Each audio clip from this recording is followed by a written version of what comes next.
पौराणिक कथाओं के अनुसार महाभारत के युद्ध में जीत हासिल करने के बाद पांडवों के सबसे बड़े भाई युधिष्ठिर का हस्तिनापुर में राज्याभिषेक किया गया। करीब 4 दशकों तक युधिष्ठिर ने हस्तिनापुर पर राज किया। एक दिन पांचों पांडव भगवान श्री कृष्ण के साथ बैठकर महाभारत के युद्ध की समीक्षा कर रहे थे। तभी पांडवों ने श्री कृष्ण से कहा, हे नारायण, हम सभी भाइयों पर ब्रह्म हत्या के साथ अपने बंधु बांधवों की हत्या का कलंक है, इसे कैसे दूर किया जाए।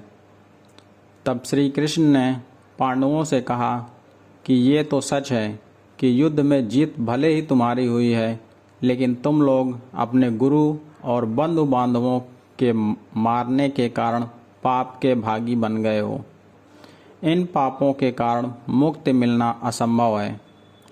इन पापों से सिर्फ महादेव ही मुक्ति दिला सकते हैं, इसलिए महादेव की शरण में जाओ।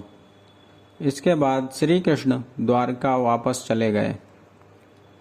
अब पांडव पापों से मुक्ति के लिए चिंतित रहने लगे और मन ही मन सोचते रहे कि कब राजपाट को त्याग कर भगवान शिव की शरण में जाएंगे। तभी एक दिन पांडवों को पता चला कि वासुदेव अपना देह त्याग कर अपने परधाम लौट गए हैं। ये सुनकर पांडवों को भी पृथ्वी पर रहना उचित नहीं लग रहा था। गुरु, पितामह और सखा सभी युद्ध भूमि में ही पीछे छूट गए थे। माता, ज्येष्ठ पिता और काका विदुर भी वन गमन कर चुके थे। अब सदा साथ देने वाले श्री कृष्ण भी नहीं रहे। अब पांडवों ने हस्तिनापुर का सिंहासन अभिमन्यु के बेटे और अपने पौत्र परीक्षित को सौंप दिया और द्रौपदी समेत राज्य छोड़कर भगवान शिव की तलाश में निकल पड़े। हस्तिनापुर से निकलने के बाद पांचों भाई और द्रौपदी भगवान शिव के दर्शन के लिए सबसे पहले काशी पहुँचे, पर वहाँ भोलेनाथ के दर्शन नहीं हुए। उसके बाद उन लोगों ने कई और जगहों पर भगवान शिव को खोजने का प्रयास किया, लेकिन जहाँ भी ये लोग जाते, शिव जी वहाँ से चले जाते। पांचों पांडव और द्रौपदी एक दिन शिव जी को खोजते खोजते हिमालय तक जा पहुँचे। शिव जी ने इन लोगों को देखा तो वो छिप गए, लेकिन यहाँ पर युधिष्ठिर ने भगवान शिव को छिपते हुए देख लिया था। तब युधिष्ठिर ने भगवान शिव से कहा कि हे प्रभु, आप कितना भी छिप जाएं, लेकिन हम आपके दर्शन किए बिना यहाँ से नहीं जाएंगे। और मैं ये भी जानता हूँ कि आप इसलिए छिप रहे हैं क्योंकि हमने पाप किया है। युधिष्ठिर के इतना कहने के बाद पांचों पांडव आगे बढ़ने लगे। उसी समय एक बैल उन पर झपट पड़ा। ये देख भीम उनसे लड़ने लगे। इसी बीच बैल ने अपना सिर 2 चट्टानों के बीच में छुपा लिया, जिसके बाद भीम उसकी पूंछ पकड़कर खींचने लगे तो बैल का सिर धड़ से अलग हो गया और उस बैल का धड़ शिवलिंग में बदल गया। और कुछ समय के बाद शिवलिंग से भगवान शिव प्रकट हुए और उन्होंने पांडवों के पाप को क्षमा कर दिया। जिस स्थान पर उनका मुख धरती से बाहर आया उसे पशुपतिनाथ कहा जाता है, जो नेपाल में है। पुराणों में पंच केदार की कथा नाम से इस कथा का विस्तार से उल्लेख मिलता है। आज भी इस घटना के प्रमाण केदारनाथ में देखने को मिलता है, जहाँ शिवलिंग बैल के कूल्हे के रूप में मौजूद है। भगवान शिव को अपने सामने साक्षात देखकर पांडवों ने उन्हें प्रणाम किया और उसके बाद भगवान शिव ने पांडवों को स्वर्ग का मार्ग बताया और फिर अंतर ध्यान हो गए।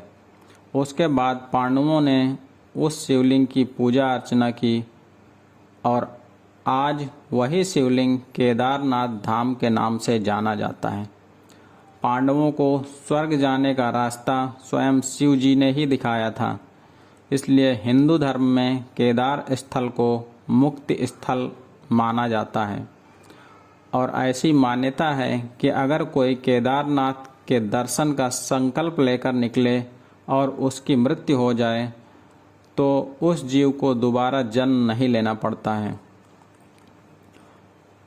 दूसरी कथा है, इस पौराणिक कथा के अनुसार हिमालय के केदार श्रृंग पर भगवान विष्णु के अवतार महातपस्वी नर और नारायण ऋषि तपस्या करते थे।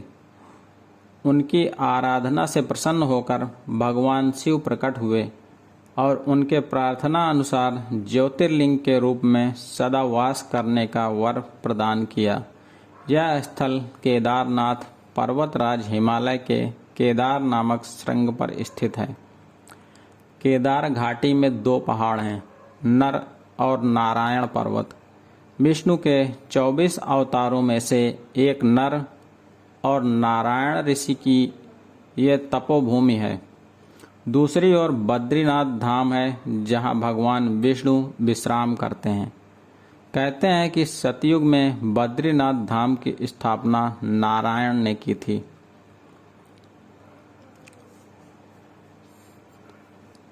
नंबर 3, केदारनाथ और पशुपतिनाथ मिलकर पूर्ण शिवलिंग बनता है।